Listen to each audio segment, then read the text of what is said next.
America, land of opportunity, a place where anyone can be president, even, it turns out, Barry the Shark Man, a man who built his empire on timeshares in extinct volcanoes and self-help seminars titled, How to Win Friends and Steal Their Money, legally.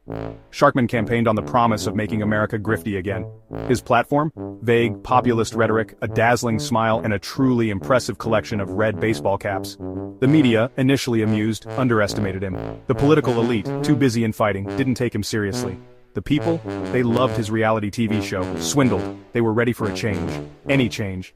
His rallies were a spectacle. Confetti cannons, fireworks, promises whispered like sweet nothings. He would drain the swamp, he declared, while standing knee-deep in metaphorical alligators. He would build a wall, a beautiful wall, and somehow make Mexico pay for it.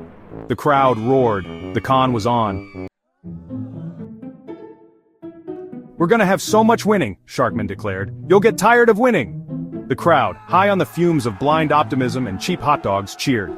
He promised tax cuts for everyone, especially himself. He promised to bring back jobs, particularly coal mining and underwater basket weaving. He promised healthcare so affordable, so beautiful, it would make your hair grow back.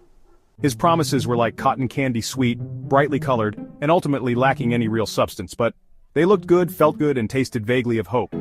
And in the carnival of American politics, that was enough. The media, now slightly concerned, started fact-checking his claims. It was like fact-checking a unicorn riding a roller coaster on the moon. The facts simply did not apply. Sharkman, meanwhile, continued to spin his web of outrageous lies, each more ludicrous than the last. And the people? They believed. Or at least, they wanted to believe. Because believing in Sharkman was easier than facing the reality of their own lives.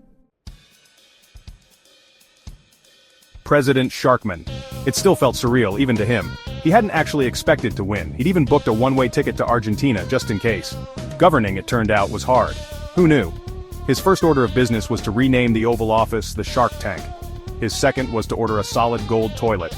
Mexico refused to pay. His cabinet appointments were a who's who of unqualified cronies and yes-men.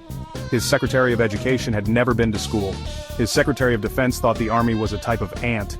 His Secretary of the Treasury was a raccoon named Bandit he'd found in the White House Rose Garden. His days were spent golfing, watching cable news, and tweeting insults at celebrities who dared to criticize him.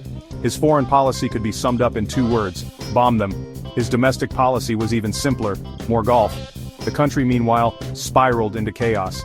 The economy tanked, international relations disintegrated. The national bird was replaced with a bald eagle wearing a tiny toupee. Remember that wall? Yeah, about that.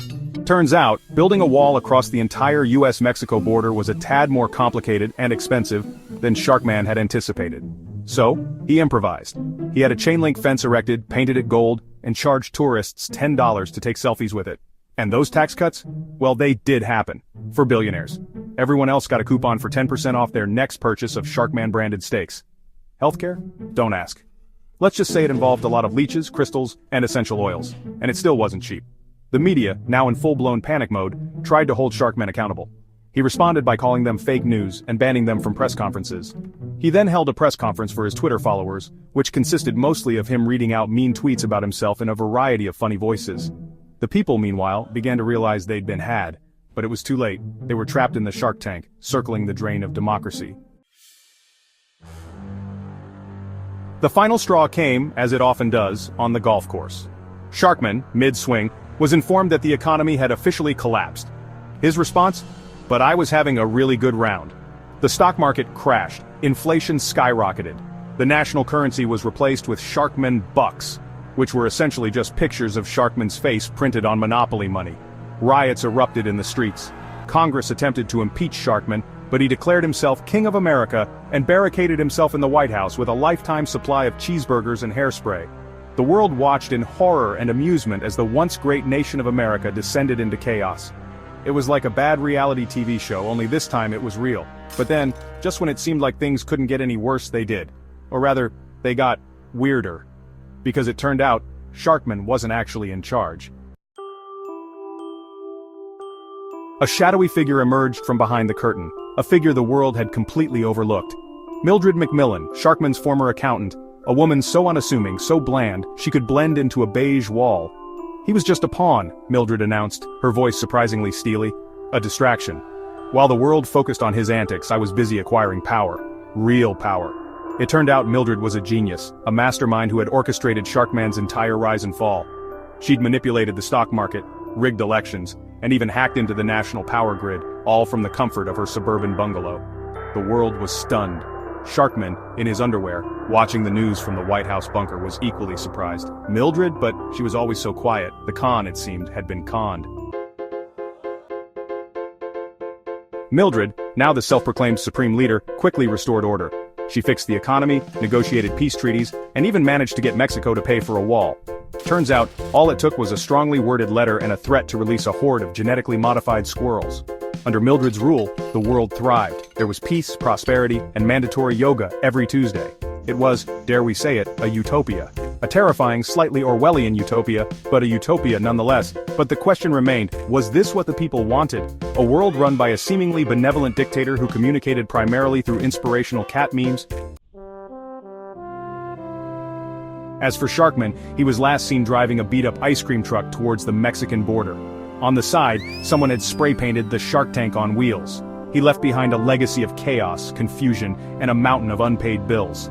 The American people were left to pick up the pieces, forever scarred by their dalliance with the con-man president. But they also learned a valuable lesson: never underestimate the power of a good con. And never ever trust a politician who promises to make your hair grow back. The Sharkman saga was a cautionary tale, a dark comedy played out on the world stage. It was a reminder that even in the darkest of times, there's always room for laughter. And that sometimes the only way to deal with the absurdity of it all is to laugh. So laugh we did. We laughed at the absurdity, the incompetence, the sheer audacity of it all. Because what else could we do? But beneath the laughter there was a lingering sense of unease, a fear that maybe, just maybe, it could happen again. After all, there's always another con man waiting in the wings, ready to exploit our fears and desires for their own gain. The only question is, will we fall for it again?